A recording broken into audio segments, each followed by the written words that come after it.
When you're drafting your fantasy team, do you ever wish you could handpick the best stars for your business team? If you're building your talent roster, you need Indeed. Indeed is the hiring platform where you can attract, interview, and hire all in one place. Don't spend hours on multiple job sites looking for candidates with the right skills when you can do it all with Indeed. Find top talent fast with Indeed's suite of powerful hiring tools like matching, assessments, and virtual interviews. Hate waiting? Indeed's U.S. data shows that over 80% of Indeed employers find quality candidates whose resume on Indeed matches their job description the moment they sponsor a job. And something that I love about Indeed is that it makes hiring all in one place so easy because candidates you invite to apply through Instant Match are 3 times more likely to apply to your job than candidates who only see it in a search, according to U.S. Indeed data. So join over 3 million businesses worldwide using Indeed to hire great talent fast. Indeed knows that when you're growing your own business, you need to make every dollar count. That's why with Indeed, you only pay for quality applications that match your must-have job requirements. Visit Indeed.com/Blue Wire to start hiring now. Just go to Indeed.com/Blue Wire. That's Indeed.com/Blue Wire. Terms and conditions apply. Cost per application pricing not available for everyone. Need to hire? You need Indeed.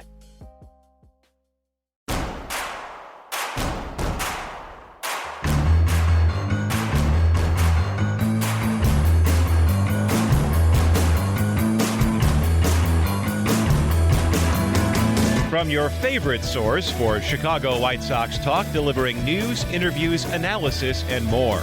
This is the Sox Machine podcast with your hosts, Jim Margulis and Josh Nelson.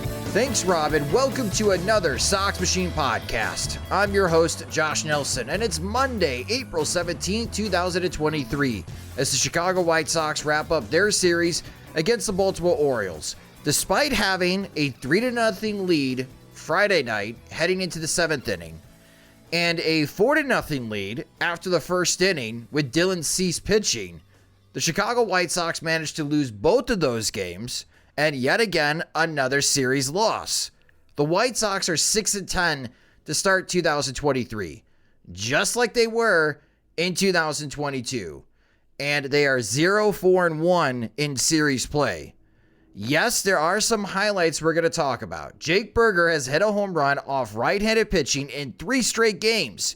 Hell, even Gavin Sheets hit a home run on Sunday, and Oscar Colas picked up his first career walk-off hit on Saturday. But the bullpen is a mess. Eloy Jimenez is a mess. The White Sox roster is a mess. The White Sox organization is a mess. Joining me now is the managing editor of SoxMachine.com. It's Jim Margulis. What better way to introduce you, Jim, than that introduction? Everything is really messy when it's involving the White Sox right now. It is. And it's funny, like I'm seeing a lot of fans and you know, even I've had the thought like, oh, my prediction of a mid-80s win total was very optimistic.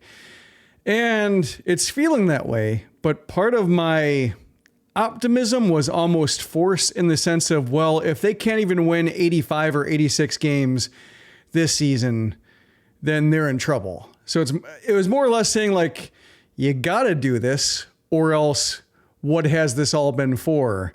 And right now they're forcing that question upon fans really early, and that's not good. Yeah, before Friday's game, White Sox general manager Rick Hahn made another gaslighting attempt when speaking with reporters. This time we got these quotes from Paul Sullivan of the Chicago Tribune, which, to Paul Sullivan's credit, he likes to poke the bear. And he definitely poked the bear in his tone and question to Rick Hahn about how this season feels very similar to 2022. And Rick Hahn said, quote, "You guys always hear from the most negative fans. The fans I talk to never come up to me and say, Rick, this is the start of just the same stuff as last year. They seem to seek you guys out in the comment sections. Imagine that," end quote. Well, Rick, the roster is in the same position as it was last year. Again, the 2022 White Sox started 6-2. We were pretty happy back then. They won 3 straight series. and then proceeded to lose 8 straight games to fall to 6-10. They would end April 8-12. The 2023 White Sox are currently 6-10. There are 7 players on the injured list already, and their top 3 minor league prospects are also hurt. That is something that has also not been talked a lot about. Noah Schultz is hurt, Colson Montgomery is hurt, Brian Ramos is hurt. As 2 individuals who are well known in covering the White Sox, Jim, and there are comment sections of the posts on SoxMachine.com, we hear from White Sox fans daily. I have no idea what White Sox fans Rick Hahn is speaking with, because I put up a Twitter poll asking a simple question: is Rick Hahn doing a good job? 3,290 votes. 95.6% said no. That is by far and away one of the largest polls we've ever done on Twitter. Rick Hahn's overall resume is currently 706 wins, 827 losses. I did the math for you guys. That's a winning percentage of .461 over a 162 game season. That's a 75-87 record. The White Sox are 2-5 in the postseason. He's had 4 managers during his tenure. His roster is overall playing bad baseball. And yes, there are some highlights, but overall their record tells the whole story. Why is it impossible for Hahn to say, we hear the fans? We are not playing great baseball right now. We are once again dealing with injuries. We are going to do everything we can to overcome these hurdles early. The guy on Friday is not regaining any trust with actual White Sox fans. Instead, he has chosen to gaslight them. Yeah, I think it's one of 2 things. One is that, it could be a case where he was responding to Sullivan kind of in kind. Like, Sullivan was, as you mentioned, poking the bear. Like he in the same column, he talked about how Mike Clevenger, his entrance music is very questionable given the offseason that he had. Gold Digger, which he caught, and he asked Clevenger directly about. We all made the comment. Yeah. Everyone in the stands in our section, in section 108, other season ticket holders, we made the same point when it was happening in real time. Yeah, and he asked Clevenger about it. Clevenger had some kind of, dumb response, but he included it. There wasn't anything newsworthy that came of it, but he's not afraid to ask those questions and get responses that might not be favorable. So, he might have asked the question of Hahn, and without having heard the audio myself, could be a case where Hahn was trying to be snarky back to him, but not realizing that, these are being relayed to the public and, without maybe the context. So there's that. But let's say he's in a case where he does not get approached by fans. One, we got a comment, speaking of comment sections, on the post on Sox Machine where I briefly mentioned Hahn's comments from Shy Sox ND12, who said that he and his brother were umpires for Hahn's son's travel league teams. And so they saw him a bunch at games, and they never said anything negative about him, even though they didn't approve. It's just because he's there watching his kids in a public space. They're not going to go up to him and harass him for a job poorly done. It's it's not something you do. And if I saw Hahn, I might say something just because I've talked to him a few times, I met him a few times in person. We've had, some exchanges. So that's a case where I might say something, but if I saw Pedro Grifol, who I've never met, who doesn't know who I am probably, I would not say hey, Pedro, what the hell are you doing at the bullpen? I'd say, hey, Pedro, nice to meet you. I'm Jim Marlowe. And if it got to a point where we're having an extended discussion, I might, ask questions, but first time meeting him, a public setting, I would not, most people are polite. Most people have some sense of I don't want to be a jerk to this guy, even if I don't like him. He doesn't seem like a terrible human. I just don't care for the job he does. So there's that. The other possibility is that maybe he doesn't understand sarcasm. Maybe fans come up to him and say hey, Rick, great job you're doing. I hope you never leave. You've truly built a juggernaut. Nothing about this team reminds me of 2022 whatsoever. Great job. Thumbs up. I love going to games. I've never been happier. And he takes it as thank you. I doubt that. I doubt that. I do doubt that. The thing about if it's a comment that he didn't think is going to be written or posted to the Chicago Tribune, my dude, You have been part of a major league front office for 2 decades. You've been the general manager of the Chicago White Sox for a decade.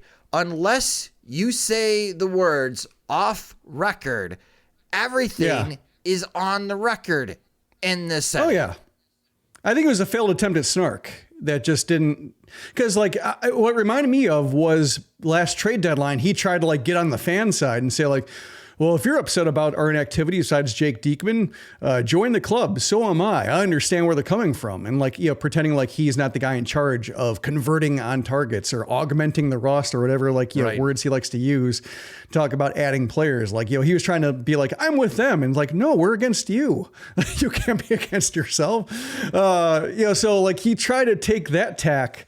And then, after Tony La Russa left and he hired Grifol and like he had all those backhanded comments about the way the team was run. It's just like, for a while he tried like taking the side of fans and channeling some frustration through his own voice, even though like, that's not really possible. It doesn't really work since he's the agent of change for this roster and the way things are run, or as close to it as possible, since Kenny doesn't talk much and Jerry doesn't talk at all. So, I mean, like he's the public face for the powers that be. And so he can't do that. So maybe he's like, well, that failed. So I'm going to go back to just, sniping at fans again because I'm sensitive about it. Like, that's, but to me, like, it just seemed like a failed attempt to snark. Like, if fans are sounding off its comment section, it's because it's the only place where they feel like feedback can be heard and received and responded to with any kind of thought. Whereas the White Sox are just more or less like shut off from the public. And, that's just the way it's been. And it's the way it's going to be for the foreseeable future. I just don't understand his thought process at all. Like with anything these days. I don't think Theo Epstein would have done anything similar like this if during the contention window the Cubs were playing this poorly. Yeah. Well, no, like Theo Epstein would have left by now. That's true. Like, because, 10 years, like, that's the thing with like Theo Epstein, Dave Dombrowski, who we're going to be seeing, or at least, hearing about because the Phillies are coming to town. Like those guys were around for 10 years or so for their teams, kind of hit a wall with what worked. Like, Theo couldn't quite figure out like how to transition out of the core that won the World Series into something for, like, he got into a couple dead ends. Team kind of got old or incompatible and didn't work anymore. Joe Madden might have also played a part in that a little bit in terms of just like the game moving on from the way things were run. And he said like, I can't quite do this anymore. Jed, it's your turn. Same thing in Boston. Like he hit a dead end there. Boston's got its own issues with just, how they chew up and spit out, people in charge with the Red Sox, but still like he was, his magic kind of ran out there and he stepped back, took a break. And Dombrowski, same thing, like, with the Tigers, his approach of stocking up and spending a lot for a team that's currently producing. And if he, and if they become expensive and bad, like he'll get fired. Like that's just his mindset he has. Happened in Detroit, happened in Boston. Now, he's doing the same thing in Philly, but it's like working for the time being. But like, each of those guys and like a lot of successful GMs, like they hit a wall after 8 to 10 years or after like the core that hits just, gets expensive and they can't figure out like a second act. And, that's kind of the natural life cycle of things. But because the White Sox don't have any sort of accountability for the people in charge, their life cycles are, it's basically like they're on life support, for years and years and years. Like quality of life is not a concern, and they really don't consider it. The toll it takes on the people who are paying the money to keep it, sustain interest. So they just, but they won't pull the plug on the current administration. They just keep going and until like, I don't know what it'll take at this point. Cause we've seen some scandals here and there and some very, some controversies, and they just go away, or they wend their way through the courts and it takes years to sort it out. So it's, that's kind of what we're looking at here. And that's a very, very dark way to open a podcast, but here we are. I would prefer him not to speak the rest of the season. I think that would work out to everyone's favor. It doesn't, because Grifol then has to take all the public speaking responsibilities for the team in the leadership position, and he just got here So it feels kind of unfair to him. Like, I'd rather have Hahn. Like, that's the thing, like watching the series and watching them lose another series. Like, one of the things that was, it was obviously frustrating as hell watching the bullpen fail, and just, when Grifol left Ceason, at least 2 batters too long on Sunday, I thought, well, like, who from the bullpen do I want coming in with the bases loaded? Right. Nobody. So like, so I could understand Grifol there, but just like, if he's stuck with a bad roster and a decaying chain of command, and he just got here, and also like, reading his defensive Gavin Sheets' defense, like, he still has to work on how he conveys messages that aren't popular. Like, I don't want Grifol doing all the speaking. So I'd rather have Hahn step in it, because like when the White Sox fail and they do after a snarky comment, I'm slightly comforted by the fact that, like, well, at least Hahn's not proven correct. Like, that's kind of where, I saw like, well, whatever defense he used, saying like, I don't get those comments. Like, well, if they keep playing like this, he will. So like, that was mildly comforting, being like, well, we're not imagining things. White Sox fans, podcasters, bloggers, media, everybody. I'm thinking analysts, like there's a great post at Baseball Prospectus. There's a great post at Defector, from third parties who really don't pay attention to the White Sox, gawking at the White Sox and saying like, what the hell is happening here? It's nice to know that at least we're not imagining things. And yeah, as you mentioned with the gaslighting, like, it's not working. And so there's at least that. Yeah. Trying to build, you can't regain trust from a fan base and also play us against them, and them being the fan base and us being the organization. Like, no, that's a terrible business model. Someone who's got an MBA from Northwestern should know better. And honestly, Rick Hahn should know better. So let's talk about the unit that Rick Hahn has focused most of his attention and efforts in building up during the contention window, the White Sox bullpen. As the White Sox lost 2 out of 3, they lost Friday night 6-3. They won Saturday 7-6 in the 10th inning, thanks to Oscar Colas's walk-off hit. And they lost Sunday 8-4. And this is the bullpen breakdown. Friday night, they go 3 innings, allow 6 hits, 6 earned runs, 4 walks, 5 strikeouts. So 10 batters reached on base in 3 innings. Saturday, better, 5 innings. They covered 5 hits, 3 runs, 2 of them earned, 6 walks. So 11 base runners reached in 5 innings, 3 strikeouts. Sunday, covered 3 innings, allowed 6 hits, 4 earned runs, walked 2, and struck out 2. In total, 3 games against Baltimore, the White Sox bullpen went 11 innings, allowed 17 hits, 12 earned runs, 12 walks to 10 strikeouts. Jim, this is how pitching coaches get fired. Yeah, we had that question before, right? About like, is Ethan Katz good at his job? And he's not good at coaching bullpen. Yeah, I think you can at least say that. And with Lucas Giolito, like, if he leaves in free agency, like, do they have any loyalty to Katz? I don't think so. Like, is this? Yeah, he's not Grifol's guy. Yeah, he's not Grifol's guy. He was Giolito's guy. Like, he's had success with Cease. I think you can count that. I think you can count Reynaldo Lopez, because that took a little bit of an overhaul. And given that Lopez had the vision problems mostly before Katz came aboard, like, it was a couple months into Katz's first year that was sorted out with the surgeries. Like, I don't hold that against him, so I'd give him points for Lopez. Other than that, like, it's been mediocre. I think, like, Jimmy Lambert's been okay, but Jimmy Lambert is also, like, at best, a medium leverage reliever. So those guys are, decent teams manufacture those guys all the time. If you're the Rays, that's what you least expect from any guy you acquire. So, yeah, it's pretty rough right now. And I'm thinking, like, when the White Sox signed Liam Hendriks, I was not a fan of it, because it just didn't feel like proper spending. The team needed offense. A good closer is wasted on a mediocre team that can't provide enough leads. And I still believe that, but watching the bullpen unravel time after time. And what's fascinating is, like, there is no sense of who are the high leverage guys, because every guy is getting high leverage opportunities because everybody keeps failing with them. They're like, is Liam Hendriks this important? To where, like, if Hendriks is handling the ninth, Lopez is now the fireman who can pop in whenever. Kendall Graveman, who has been strangely underused because maybe those back-to-back day concerns, but like, would he be freed up to handle more of these things? Does Aaron Bummer become like the fourth most important reliever at best? And can they, transition away from him? Like, was Liam Hendriks so important to the rest of the bullpen, not just the ninth innings, that this is happening? Or, is it a case where like Liam Hendriks does not be a factor whatsoever? Would Liam Hendriks be pitching with 4-run deficits because he needs work, because he's rusting? Like that's what I don't know, but it is a mess. And it's amazing just how, veteran, rookie, high leverage guy historically, low leverage guy historically, bases empty, bases loaded.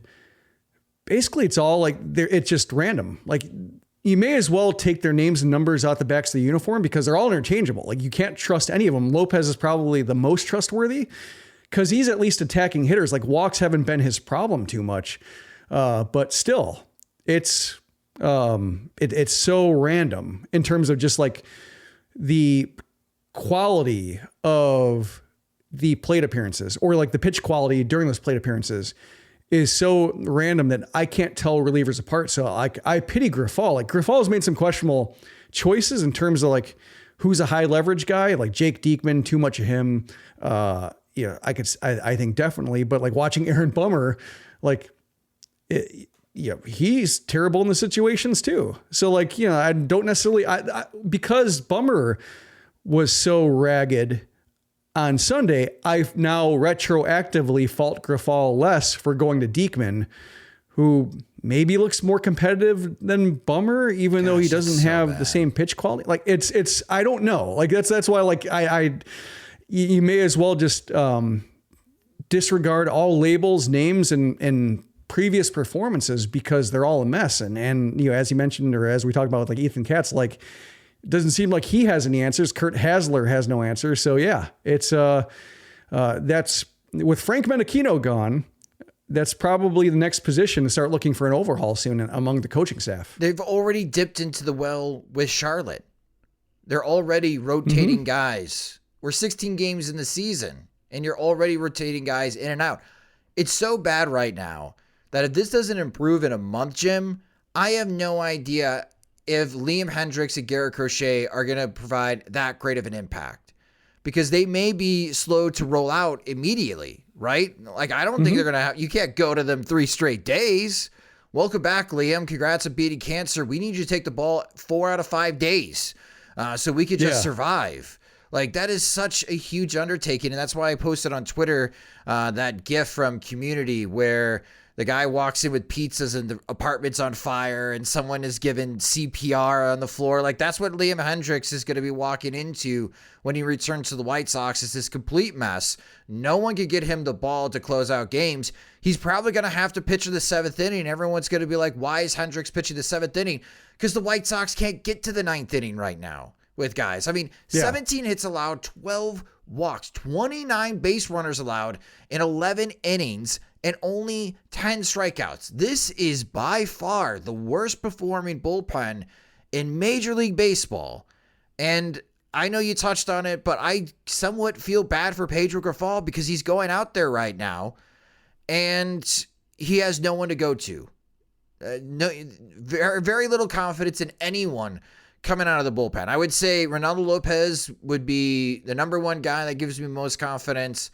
And then Jimmy Lambert, Middleton has looked good. So there you go. Like 3 guys. The other 5, no, that's the... Yeah, I would say Graveman, I would put in that list, like, either 3rd or 4th on that list, and then everybody else. Yeah, it's...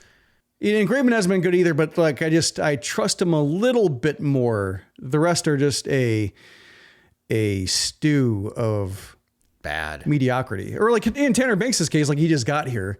But even then, like Tanner Banks just gets here and has to pitch a high leverage inning in a close game. Like it's amazing. Yeah, Keenan Middleton just got here, had one good outing. Now you're a high leverage guy. It's amazing just how quickly the hierarchy in the bullpen has completely deteriorated. And I know like part of it's, maybe not by design, but Grifol was going with like a no closer bullpen, and like it's kind of good that he did that, just because like closer's the last thing he has to worry about right now, based on how games are falling apart in the 7th. He can't even get to the 9th inning right now. You just can't. So that's too bad. Let's talk about something good. All right. So we're a little ways into this episode and it's really bad. But I want to talk about something good. And that good is Jake Burger. If you ever want to feel better about yourself as a White Sox fan, Jake Burger's story is like a warm cup of coffee or a warm cup of hot chocolate, and you sip on it and it instantly makes you feel better with what he has overcome and how he has openly talked about some of the issues that he's gone through recovering from his injury. And he's a new dad, and that dad strength is really kicking in. In our last episode, when we talked about the White Sox bench being a mess, and he was the only one that actually had a premium skill, which was destroying left-handed pitching. So out of all the bench guys, like, Jake Burger was the most worthy to hold on to. Well, he kind of made us eat it this weekend, Jim. 3 straight games hitting a home run against right-handed pitching. For the season, it's just 20 at-bats. Jake Burger is 7 for 20. 6 of those 7 hits have gone for extra bases. He's got 4 home runs, so he's second on the team now in home runs hit, and he's got 2 doubles. He has 7 strikeouts to 2 walks, which I know is always going to be an issue. But if Pedro Grifol says that he's going to look at his roster every 7 to 10 games and make some adjustments, Jake Burger is the hot hand. And if you're going to play the hot hand, you have to consistently play the hot hand. I don't know how you take Jake Burger out of this lineup right now, Jim. I think the only way you take him out is if, I'm going to drag this back to the negative slightly here, but he did make a costly error at third base on Sunday that kept an inning alive for the Orioles, and they scored 2 more runs and made Dylan Cease throw more pitches. But, with Moncada out, he has to play defense. You have to take that bad, I think, with the good he's providing against right-handed pitching. And then, when Moncada comes back, then it's a case where we'll see what happens. Eloy Jimenez doesn't yet look right coming back off the injured list. And even then, we'll talk about Eloy in a minute. But even then, Eloy might get hurt again, even if he does find a groove. So I think you have to keep Burger involved somehow, more so than Gavin Sheets, who, and Sheets has had good at bats, but and he homered, hit a 3-run homer. But even then, it was a 97 mile per hour fly ball that had an expected batting average of below 200. But because he hit a guaranteed right field, it landed right behind the right field wall in the Liney Lodge. Did I get the name right finally? Yes. Just the guaranteed right field signature edition home run, which, he has an uncanny ability to tap into, but it does explain the lack of production elsewhere. But Burger, the cool thing about him, and it's not cool, everything he's had to endure, when it comes to the injuries and so forth and, the anxiety that caused. But in terms of just for as long as he's been around, there's still a possibility that he's getting better. He still could be far from a finished product just because he's missed so much time. His development was stunted. He had to he missed 2+ years and then the pandemic, and then he had to be fast tracked just to make the most of the time that he had left before the White Sox had to make some Rule 5 decisions about him.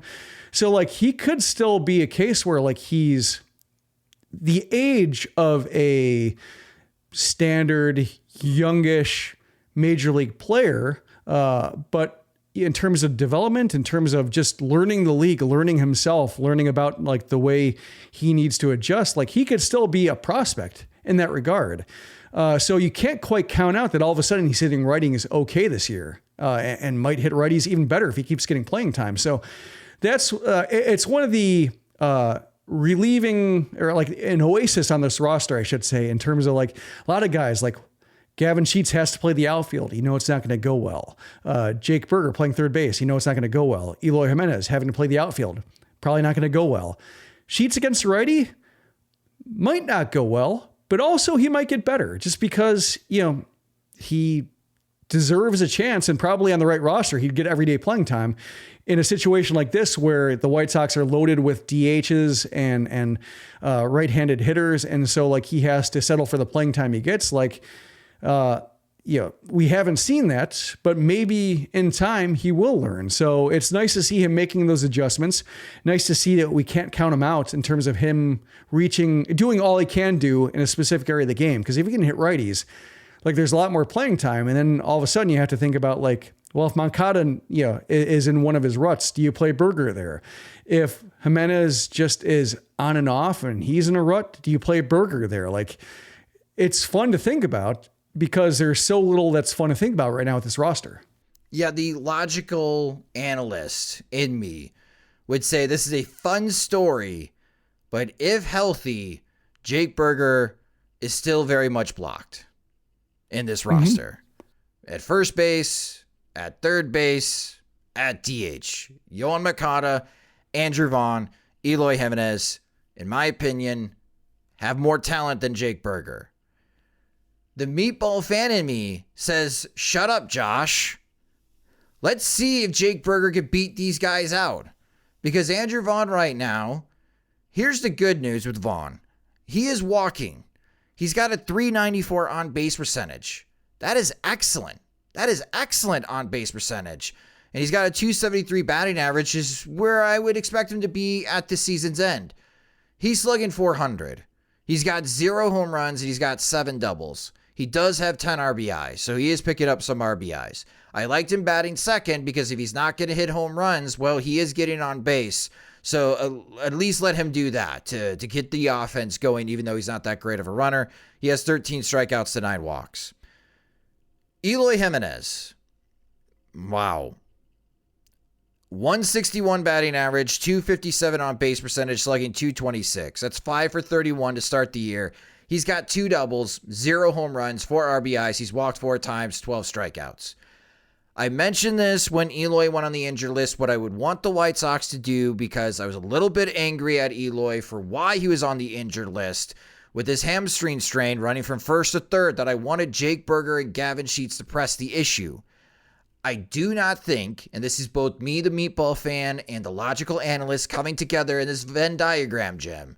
It does not make logical sense if all of a sudden Yohan Moncada returns to this team and the White Sox decide to option Jake Burger or have Jake Burger sit on the bench if he's leading the team in home runs. And with the way that he's hitting, he could be leading the team in home runs when Yohan Moncada does come back. Moncada's too good on defensively that you bench him. I have a feeling in 2 weeks, we are going to have a Jake Burger versus Eloy Jimenez debate on this podcast. And I did not expect to ever have that conversation again after we saw Eloy Jimenez do what he did in 2019 and everything that Jake Burger has gone through. But here we are in 2023, and Jake Burger is giving the White Sox offense a much needed shot, a power shot in the arm. And Eloy looks like he really needed a rehab assignment.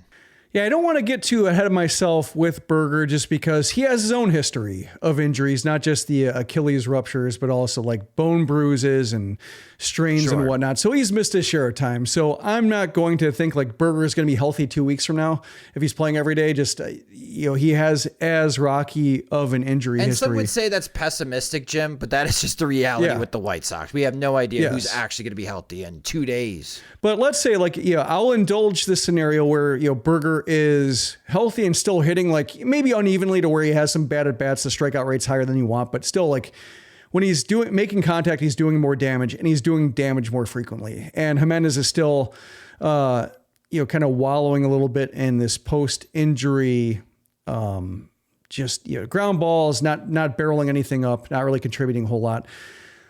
I think, I mentioned this on the, Burnsy and Holmes show on my Friday appearance, saying seeing Jimenez come back without without a rehab stint in Charlotte reminded me of AJ Pollock last April. He's gone for the minimum. He'll be fine. We need his offense. We need him to pick up where he left off. And then he was miserable for 3 weeks until he started finally heating up. And when I saw Grifol saying his legs still aren't great, he's not going to play the outfield because we're managing his hamstring injury, but we need his bat. My thought was uh-oh. Oh, that was my first thought, uh-oh. And then when I started actually processing my thoughts in the words, I thought, do you need his bat when he's less than 100%? Have we seen Eloy be a huge difference maker when he's anything but his best consistently? We've seen him have nice games and such, but carrying a team, he hasn't really done that when he's been managing a physical condition.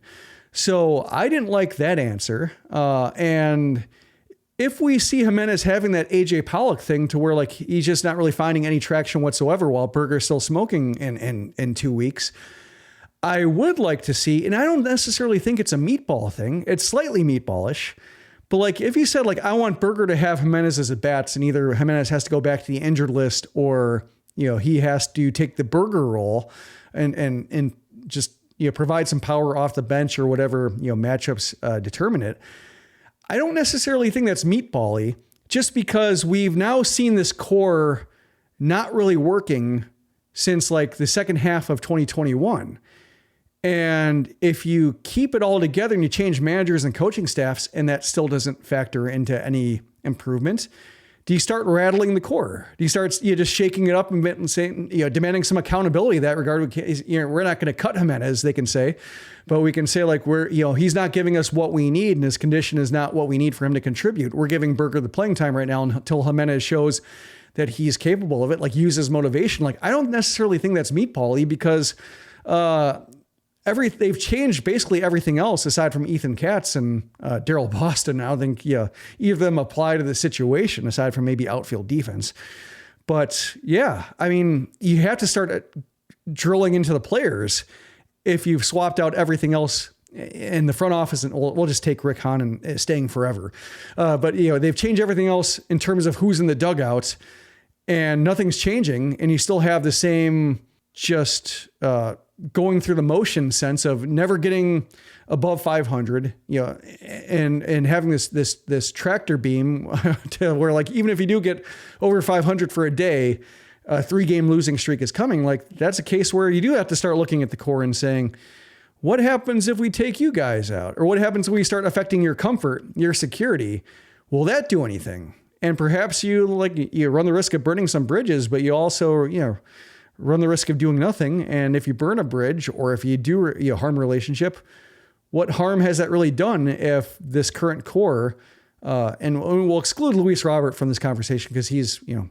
Luis, you're good. But just but everybody else, not being able to stay on the field or not, looking like they are 100% when they're on the field, like, you have to start looking at them and saying, what have you done for me lately? Yeah. Right now, Eloy Jimenez is whiffing 38.6% of the time. His average launch angle when he does make contact is negative half a degree, which is a ground ball. And his average exit velocity is currently 90.4 miles per hour, a slight tick below his 90.5 miles per hour in 2021, where he was hurt for most of that season with a torn pectoral muscle, which is the lowest average exit velocity of his career. So when he's putting the ball in play, he's not hitting as hard as he was last year, and he's whiffing more than he ever has in his career. I know it is early, and he's only seen 124 pitches. But again, in a couple of weeks, knock on wood, Jake Berger's healthy, and Jake Berger's continuing to hit like this, and Yohan Moncada returns. I think we have to have a conversation about Eloy Jimenez being on the bench and Jake Berger getting the DH at bats, especially if you proclaim as a manager, I am going to play the hot hand.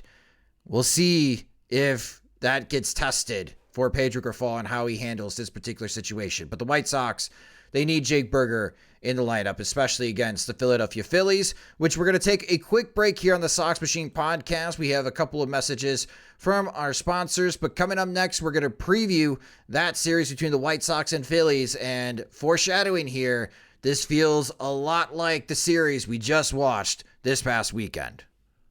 One reason why I hate buying tickets to anything these days is the waiting room. You know that feeling. You get the pre-sale code, and even if you got the pre-sale code and you log in, you're stuck in the waiting room with thousands of other people, not even sure if you're going to get a chance to buy tickets. Buying tickets to any event shouldn't be stressful, and that's why I've switched and used Game Time. It's the fast and easy way to buy tickets for all the sports, music, comedy, and theater shows near you. I use it to buy concert and theater tickets now. For Chicago events, you could use it. It's also great for Major League Baseball games as well. They have some killer deals, especially when it comes to White Sox tickets, as Game Time is the place for last-minute ticket deals. Forget planning months in advance.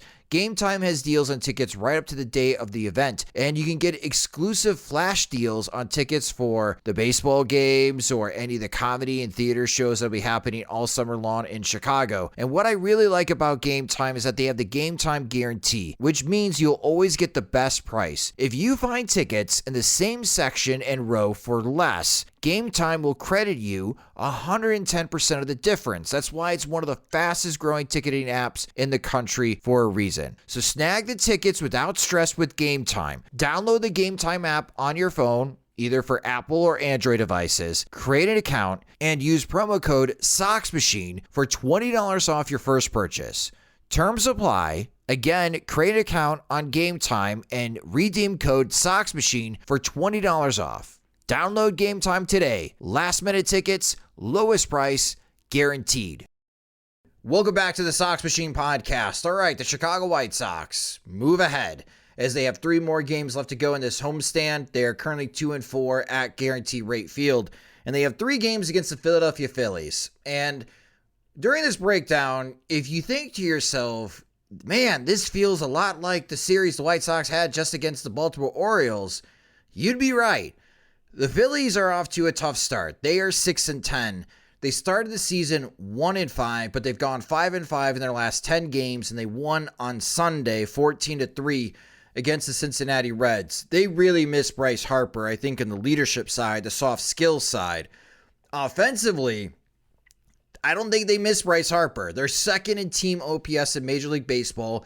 As a team, they have an 812 OPS. Against right-handed pitching, the Phillies are hitting .301 against righties, a .360 on-base percentage, and they're slugging .487. That's an .847 OPS. They are struggling more against lefties than righties, and we know with the White Sox, that is incredibly important and how teams are faring against right-handed pitching. On the pitching side, Phillies offense, very strong, just like Baltimore. Just like Baltimore, the pitching has not been there for the Phillies. They have a team ERA of 5.48. That's 27th in Major League Baseball, 1 spot ahead of the White Sox. Their starters have been okay. They have a 4.46 ERA. That's middle of the pack. That's 15th in Major League Baseball, 1 spot ahead of the White Sox. Their bullpen ERA, 6.83. You want to guess where they are compared to the White Sox, Jim? Pretty close. 1 spot ahead of the White Sox. Yeah, I've noticed that too when looking at the White Sox reliever stats. Like, my favorite stat is that the Phillies bullpen has walked more guys than the White Sox bullpen. Yeah. So late game situations in this series are going to be really big. We'll talk about that after the pitching probables. Your pitching probables for this series, Monday night, 6:10 p.m. Central Time. Here's the good news. Not expecting precipitation Monday night. The bad news, the first pitch temperature could be 40 degrees or below, a stark contrast to the weather that we saw Friday and Saturday in Chicago. Great pitching matchup, though, potentially. Zach Wheeler against Lance Lynn. Tuesday night, 6:10 p.m. Central Time, a 10-degree uptick in temperature. 50 degrees is expected for the first pitch. Left-hander for the Phillies, Bailey Falter against Lucas Giolito. Wednesday afternoon, there's a 30% chance of isolated thunderstorms coming in the Chicagoland area. Later in the afternoon, something to be mindful of is first pitches at 1:10 p.m. Central Time. The temperature is expected to be around 60 degrees. It's Taijuan Walker for the Phillies against Mike Clevinger.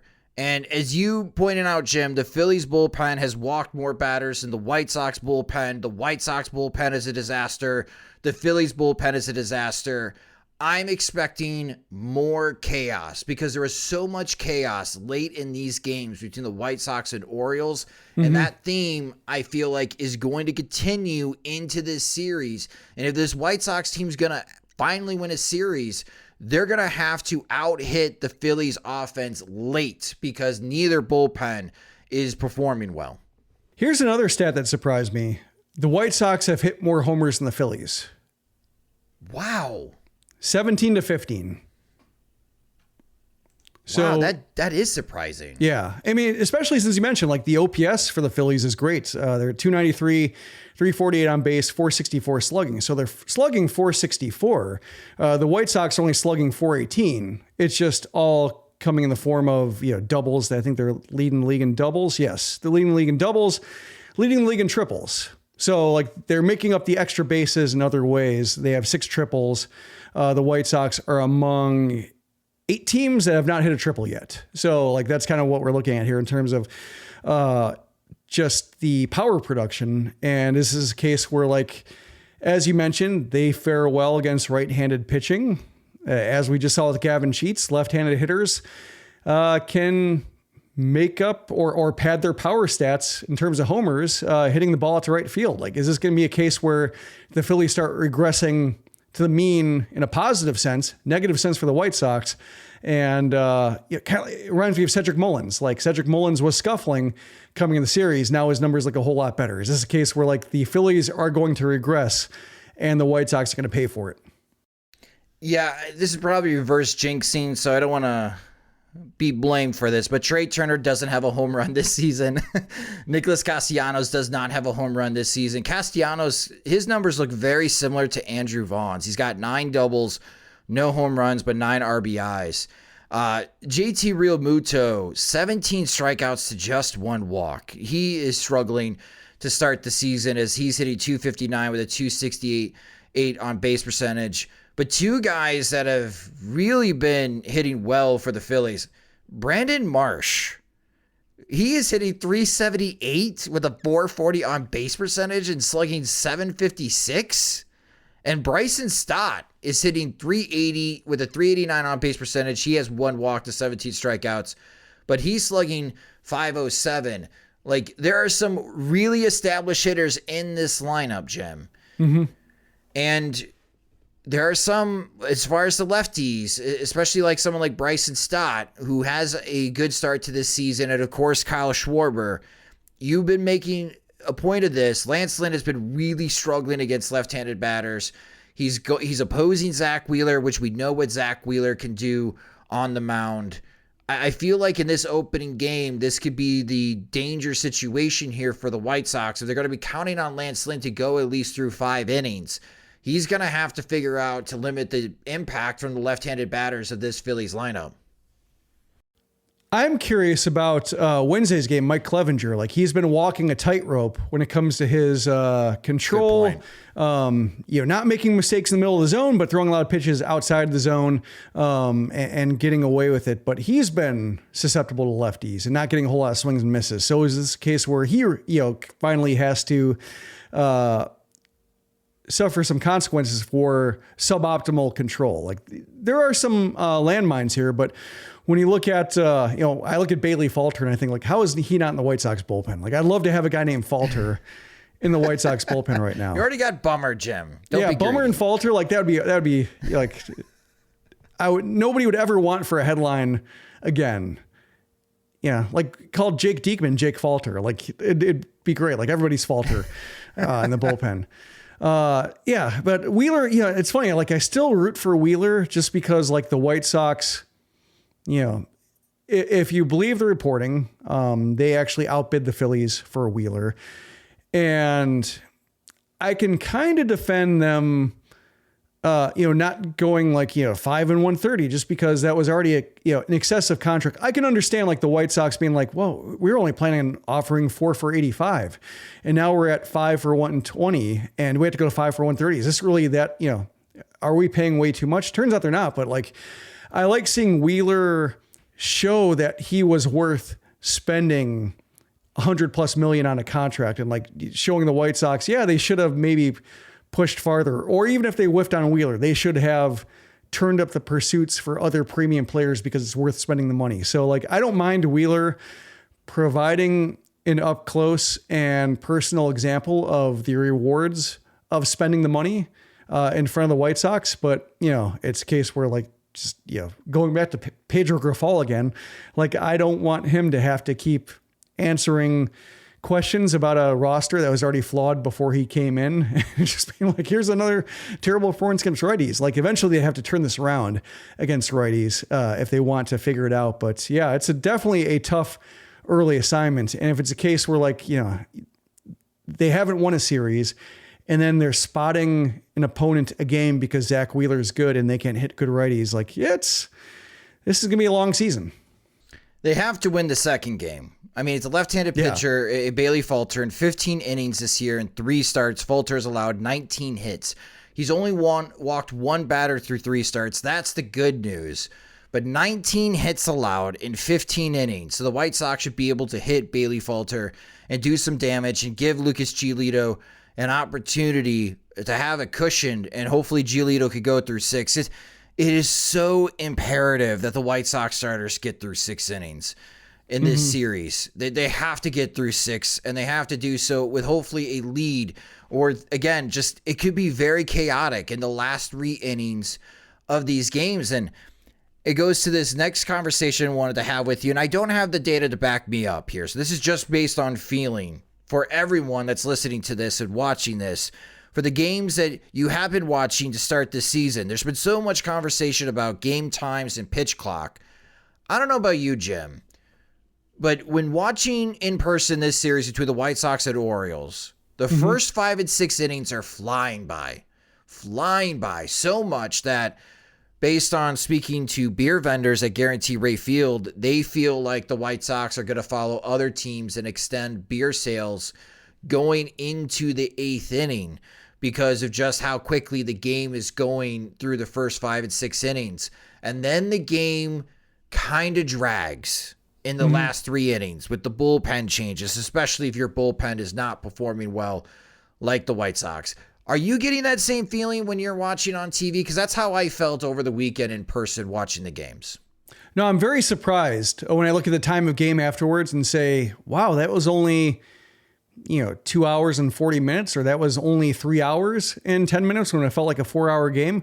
Or if I just look at the clock afterwards and say like, hey, it's only 8:45. I got a whole lot of evening left. Like, it's just, it doesn't feel like that. And on one hand, it's negative for the viewing experience of the White Sox if like they're playing games that are coming in under 3 hours and they feel like slogs.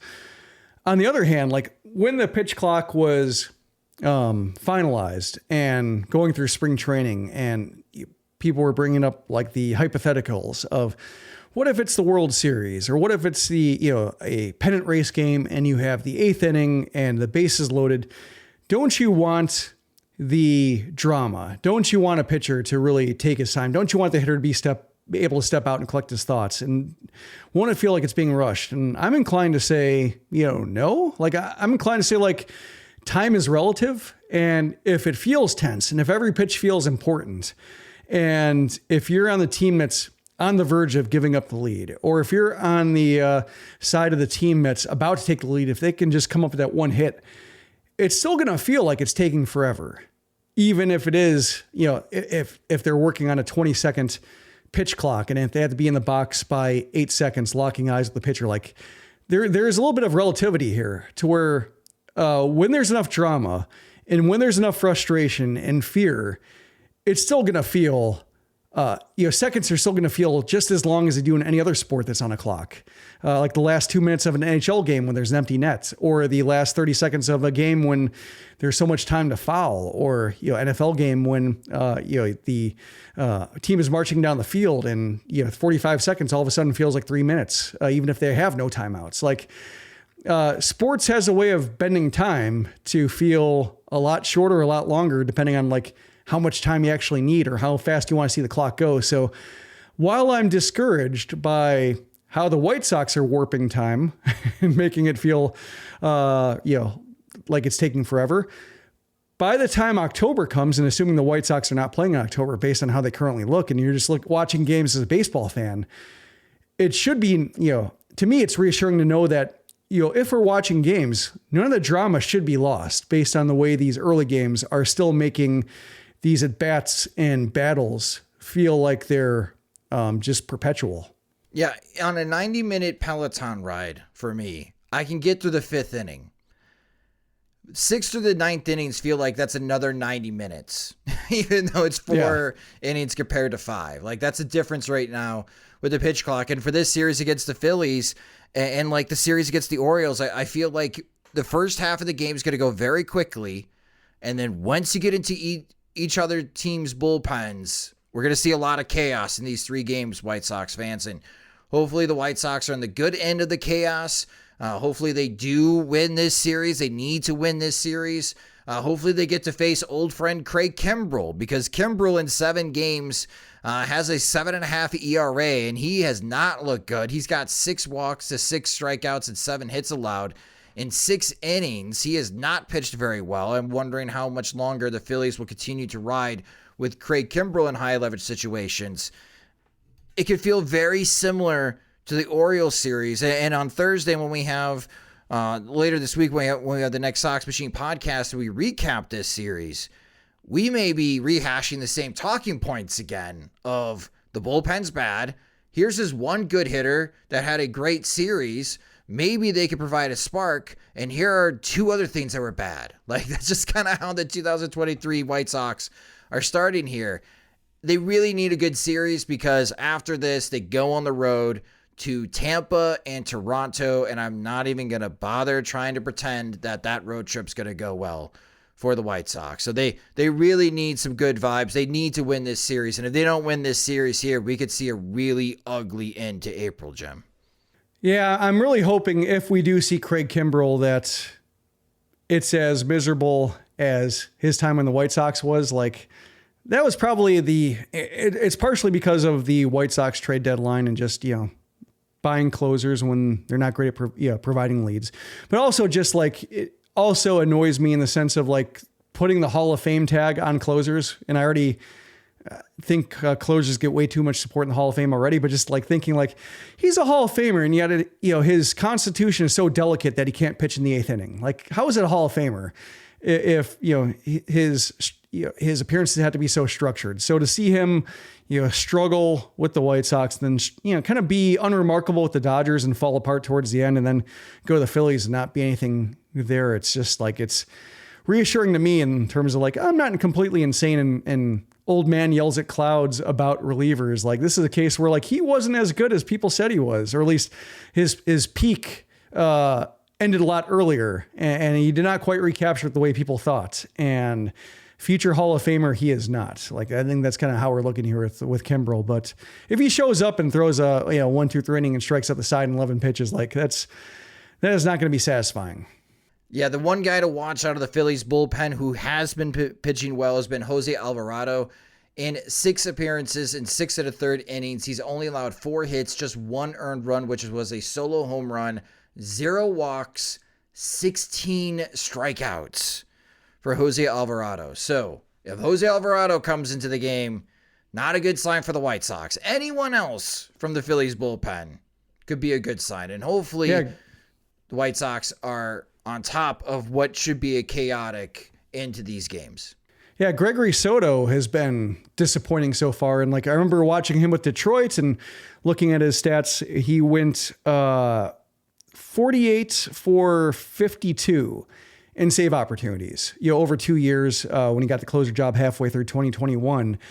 And there was talk about like, and part of the reason Al Avila got fired was that like he hadn't been really transactional and trading guys that he could have moved, whether it was these relievers, whether it was like Jonathan Scope and such, and just, he is more or less paralyzed when it came to moving guys, and it wasn't working with the rebuild. But like Soto's one of the guys where they thought like, oh, he should have some value. And then he finally gets dealt to Philadelphia. And so far, like, 6 walks in 6 2/3 innings, still striking out guys, but partially striking out guys because he faces so many batters from the ones he doesn't retire that eventually guys have to get out, and strikeouts the way that happens to happen. So yeah, I'm curious to watch him too, just to see like what kind of form he shows. Cause he did walk more guys than he'd like a closer to walk with Detroit, but the stuff was so good that the hits and strikeouts were in his favor. And right now the strikeouts still are, but just the walks are way too high. So a bullpen that walks everybody against a lineup that really doesn't draw many walks, we shall see like, which object is movable, which force is resistible. Tends when you ask these questions about which team is weaker, tends to be the White Sox, but the Phillies tend to operate in extremes as well. So I am genuinely fascinated in a rubbernecking sense of just exactly how bad is it? Kind of like the Giants series last year. How bad is the Giants defense? Oh, it is as bad as people say. Like, we could see the same thing with the Phillies. Like, ooh, it's nice to know we're not alone. Yeah, as we go. Yeah, one of the sayings I lean heavily on is no team's problems are unique, and we may see that play out here with as bad as the White Sox bullpen has been and how unable they are to throw strikes. They could very well have company here. We'll have the recaps for you in the podcast for the White Sox wake-up calls Monday through Wednesday, and then we'll have Sox Machine live later in the midweek to recap the White Sox and Phillies, and of course preview the upcoming weekend series as the Chicago White Sox, after the Phillies series, make their way to Tampa Bay to face one of the hottest teams in Major League Baseball. But that will do it for this episode of the Sox Machine Podcast. Thank you guys so much for listening. If you just discovered the Sox Machine Podcast, you can subscribe to the show wherever you listen to podcasts, such as Spotify and Apple Music. We also upload all of our episodes into our YouTube channel at youtube.com/Sox Machine, so you can check us out there and subscribe to the channel to be notified of all of our new videos to get uploaded into the channel. You can follow us on Twitter. We're at Sox Machine. You can follow me on Twitter at SoxMachine_Josh. And those are also our Instagram handles as well, as we post pictures and videos as well on Instagram. If you enjoy our work and want more, you can get more at patreon.com/Sox Machine, where our Patreon supporters get exclusive content. They get ad-free versions of both the podcast and website. And when we have new Sox Machine swag, they're the first ones to receive it. Monthly plans start at $2, or you can save with an annual subscription. Again, sign up at patreon.com/Sox Machine. The Sox Machine Podcast is a production of SoxMachine.com, your home for all things Chicago White Sox baseball, and part of the Blue Wire Podcast Network. Alongside Jim Margulis, I'm Josh Nelson. Thanks for listening and watching.